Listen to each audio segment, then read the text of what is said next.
J'ai essayé de faire comprendre à mes collègues que sortir du handball fédéral avec des règles très strictes, ça permettrait à nos élèves de progresser de plus en plus et de plus en plus vite.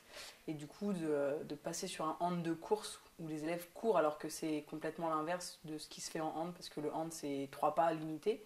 Et ben, ça va créer des transformations chez nos élèves qui vont être bien plus rapides et bien plus intéressantes dans le style de jeu qu'on va voir apparaître derrière. Ça signifie que nos élèves, donc, on veut qu'ils soient focalisés sur des intentions de jeu et non sur une technique bien précise de bien tenir la balle ou comment tirer.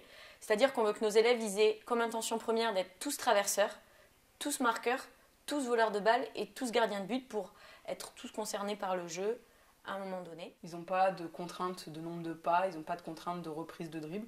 Ils ont le droit de courir avec le ballon et du coup de développer tout ce qui est débordement du défenseur, tout ce qui est accélération vers la cible. Et le but du jeu, c'est de les faire tirer le maximum de fois. Donc en leur permettant de courir, on les libère complètement au niveau de leur pouvoir.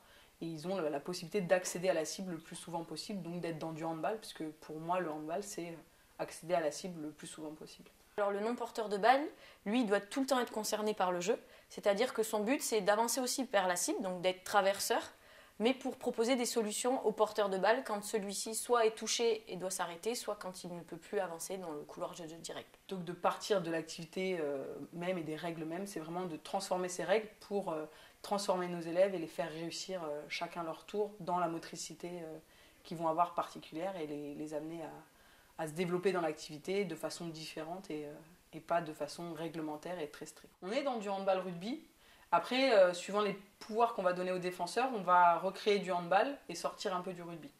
Donc du coup, les défenseurs vont avoir au fur et à mesure différents pouvoirs qui vont permettre de limiter cette course-là, mais qui ne vont pas stresser les attaquants, parce que les attaquants auront toujours ce pouvoir illimité, sauf qu'il sera contraint par les attitudes des défenseurs.